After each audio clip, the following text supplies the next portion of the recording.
ACM అంటే జీవనాలకు సకలితమైన చెప్పని సమస్య ఇచ్చారు. మహారాజా కరువుల చిరుకలెద్దులు చక్కెరతో ననయించి యాచి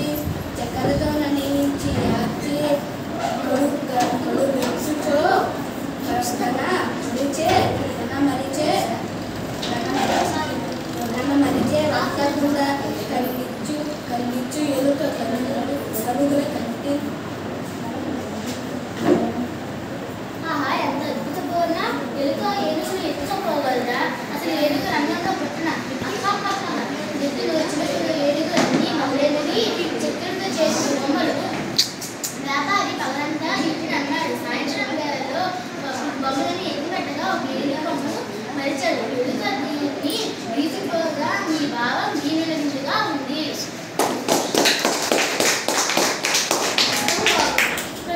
మహారాజా ముఖ్యమంత్రి అందుకోండి. గజనాథ సంపన్న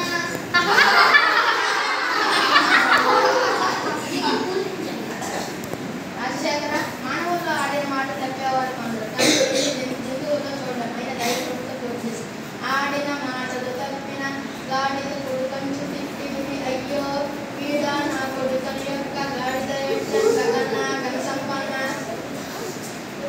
లౌకిక జీవన గమనంలో గ్రామీణుల దోషణను ఆడి తప్పిన గమన నీటి స్వభావాన్ని తెలుపుతూ మాట నిలబెట్టుకోవడం అనే విలువను చాటారు. ఆడి తప్పే మనిషి గాడిద కొడుకని తిట్టినప్పుడు విశ్వాసానికి మారిపేరుగా పిలిచిన జంతువు గాడిద ఏడ్చింది అన్నారు. దీనిని చెప్తూ దృష్టాంత రూపంలో సాగిన మీ పోలన వల్ల గొంతటి తిమ్మ కవితలు నౌకరీకి వీలు లేకుండా పలికారు. ఇప్పుడు మీ వంతు. దీనిని గుర్తించండి. ప్రభు అక్షర విన్యాసం తప్ప అర్థం లేని సమస్య ఇచ్చారు. అయినా చక్కని కోరిక సాధిస్తాను.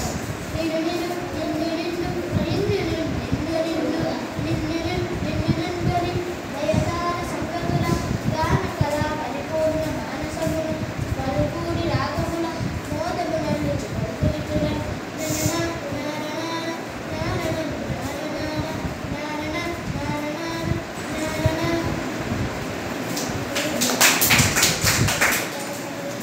అలా శ్రీకాళ హస్తీశ్వరుని వరప్రసాదం కవిత్వంగా పొందిన దివ్యజ్యోతి భువన విజయ కవులను చూచిన జానపదులు మన సభ గొప్పతనాన్ని గురించి పనులు చేసుకుంటూ లయతలానికి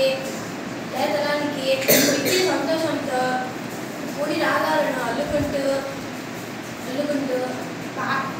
పాటతో పాటు పద్యాలను కూడా వైఖరి అంటున్నాం. అవునవును, జానపదులు జానపదుని సత్యం చెప్పారు. రామకృష్ణ సత్తులు మీదే వంతు. మీ పద్మస్థానాన్ని మేము వెలుగుతున్నాం. మేక మరియు తోక ఈ రెండు కథపదాలకు ఒక పద్యాలు చెప్పండి. ఆలోచిస్తే కాదంటాను, ఆలకించండి మహాప్రభు.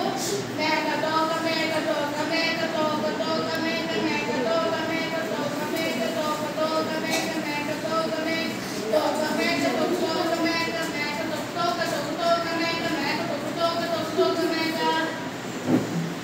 మీరు సామాన్యులు కాదు రామకృష్ణ.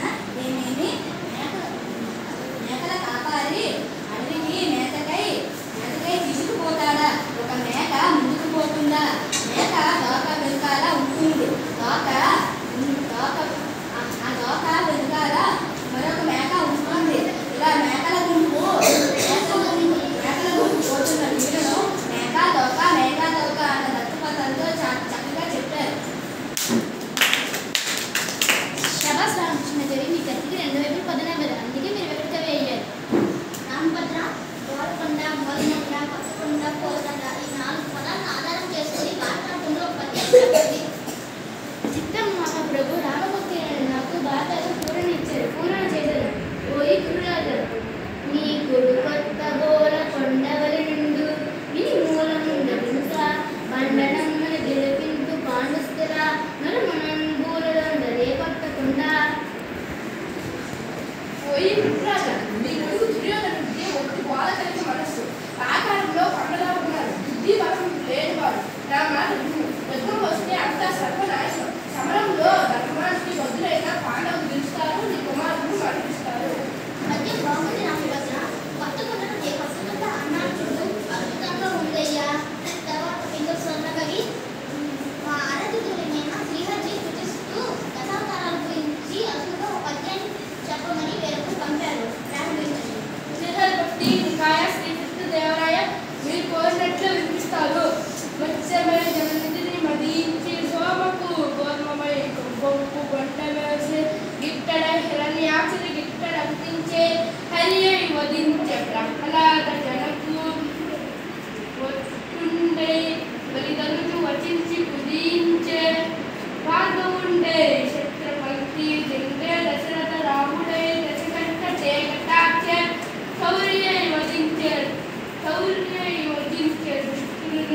నల్కియే నచ్చ సంతతి విట్టు మార్చు హరిత సేవ చరిత్రమ వినూతనము.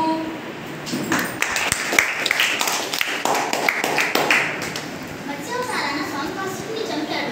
కొడుకుపై మంత్రకీర్తి మోచి పాలసముద్రం చిలకడానికి సహాయమయ్యాడు. వరాహ రూపంలో హిరణ్యాక్షుని చీరాడు. విశ్వమున హిరణ్యకశిపుని చీల్చాడు. వామన రూపంలో బలిని పాతాళానికి పంపాడు. పరశురాముడై రాజు సర్పాన్ని పూంచాడు. శ్రీరాముడై రావణుని వధించాడు. శ్రీకృష్ణుడై దుష్టులను అంతం చేశాడు. బుద్ధుడై పురస్త్రీలు బుద్ధి మార్చి ధృతరాష్ట్రుని శివుడి చేత ధృతరాష్ట్రుని చంపించాడు. కల్కిగా వీధిలను పూంచాడు. దశావతార కార్యకారణాలు మనోహరమైన శ్రీ సముద్ర సభాసదులను అలరింప చేశాడు. మీ అభినందన స్పందనకు వందనం.